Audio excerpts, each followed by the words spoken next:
In this video, we will be breaking down the play Clearout FL in from the Panthers gun bunch formation. This is version 1, so here we're going to basically flex the running back out. You can see the reads there. Go ahead and pause if you need to. The first read is going to go to the outside receiver on the double move, the out and up. So you can throw it right on his cut, or you can wait till he makes a second move, depending on the coverage. So here the first read we're gonna make is to the outside receiver if the corner's playing off. So here we can see he's playing off. You can put that running back on a seam route as well. That's the next progression in the read, or you can put him on a hitch or a whip route. So as we'll see coming up,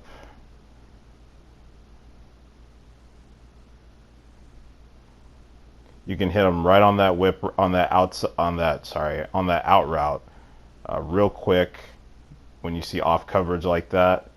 Or you can wait for him to make his double move. Here we're going to hit the running back underneath. So pretend that the out route is covered. We can go to the whip. We can hit it like a hitch, or we can wait for him to break outside. The next progression is if we don't hit the whip or we don't hit the seam, then we can hit the slant coming across the middle late from the wide receiver. And this is all against cover 3.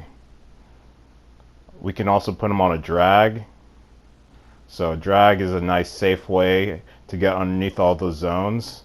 So this is versus cover 3 as well. So the two seam routes pull the deep safety up the field, and you can fit that I guess you want to call it like a skinny post from the tight end. You can fit that right in front of the safety. So here, still against cover 3. So yeah, so you're not going to be able to hit that last route. So it's really a decoy route.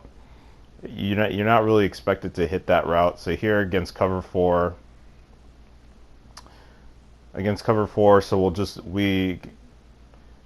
4, that's the whole purpose of emptying out or putting the running back out in the seam. So we can also hit that out and up on the sideline versus cover 4 if we wait for that seam route to carry the corner. So we'll do it again, and you can fit that in there for a touchdown. So here, still against cover 4. So pretend they take away that seam route. Now you can hit the quick slant over the middle of the field versus cover 4.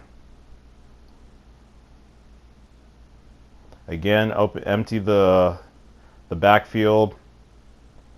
Put them on a seam route versus cover 4. You can still hit that outside route as well for pretty good gain. So this is versus cover 2. I think we have a good idea what's going to happen. It's just like cover 4.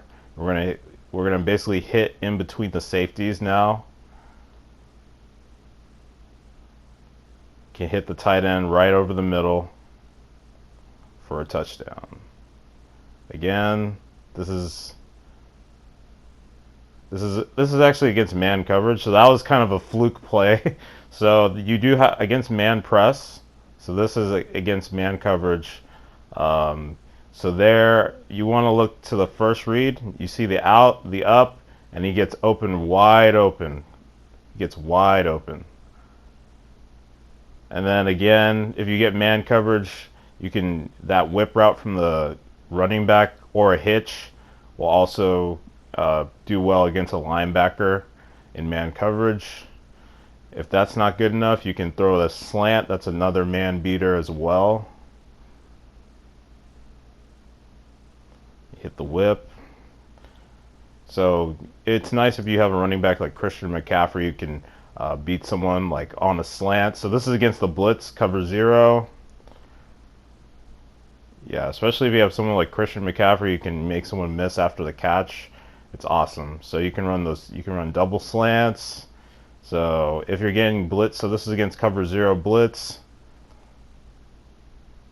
Touchdown.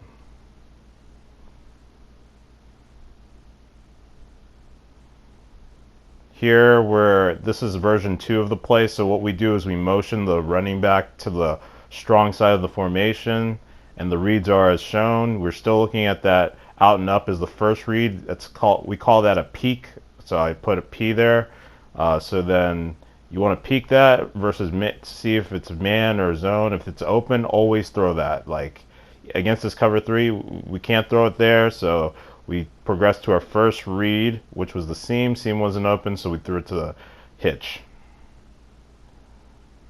Again, move the running back over.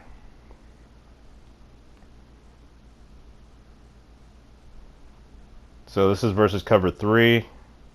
So if we don't want to hit the hitch, if that's too well. So the thing about this is you do need some time. So you don't want to run this too much if you're getting blitzed. I mean, it's nice because you still have the out and up, so that's going to get open versus man-to-man coverage deep. But if you're going to get blitzed, you're going to want to block the tight end so you have a little bit extra time.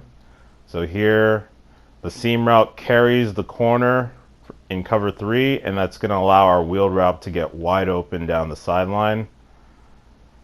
Again, you do need time for this. Another thing about that play is that because we have that hitch, we're going to be able to reroute that receiver. I didn't show it here, but it is an option. If no one's open, you can always reroute that hitch route during the play.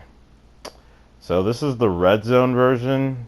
I wouldn't run this too much. There are other plays in this scheme that are better for scoring in the red zone, but if you want versus cover 4 or cover 2, it's the same thing. You're going to be able to hit that tight end, so you're going to have to get good timing with it. So here I'm kind of struggling. I just wanted to show you that you do need to have good timing. A high point throw is not actually the way you want to throw this. You kind of just want to throw it just right at him and then just cut it off yourself. If you try to throw a high point, more likely than not, he's just going to throw it out of bounds.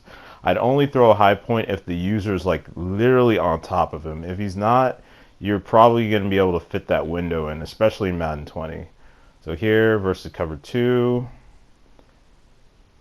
So if he basically takes that read away, you can always, of course, hit the in route coming underneath that.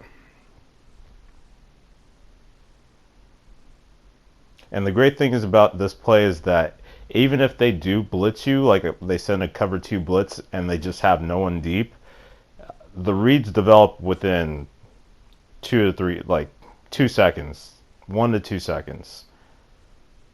So here, this is versus man coverage. So there, you're just gonna, against man coverage, you're gonna want to make sure you have a really good receiver who can run that route. This is versus cover 0. I'm emptying out the backfield because I want to show a different version. So you can motion out the running back just like in the other version, but instead of having the out and up, you can have the receiver run an in route. So there, you're just going to have to hope you can get a one-on-one win. So again, I wouldn't recommend running this play in the red zone, but you can if you really like this play. What I like about it is having the tight end, the ability to basically score versus cover 4 drop, because we have basically 2 routes in the seams that are going to pull away those deep safeties, and then we also have the seam route going right in between those zones.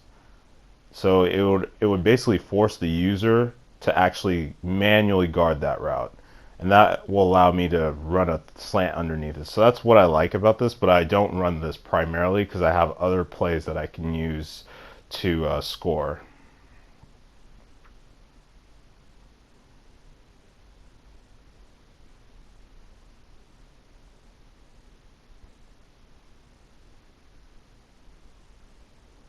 So here, just showing it again, a different version. So another way, if you're facing the blitz, I wouldn't run this play, to be honest. But if you want to run it, even against the blitz, The option route from the running back, especially if he can run really good routes and he's matched up on like a linebacker, that's going to be very easy to throw. You just lob it, basically. Especially around the red zone, you're going to get either people who are just dropping in coverage, which will allow you to let the other routes develop, or they're going to basically blitz you. Thanks for watching. Please like and subscribe for more content. Let me know if you have any questions about this play, and I will see you guys in the next video.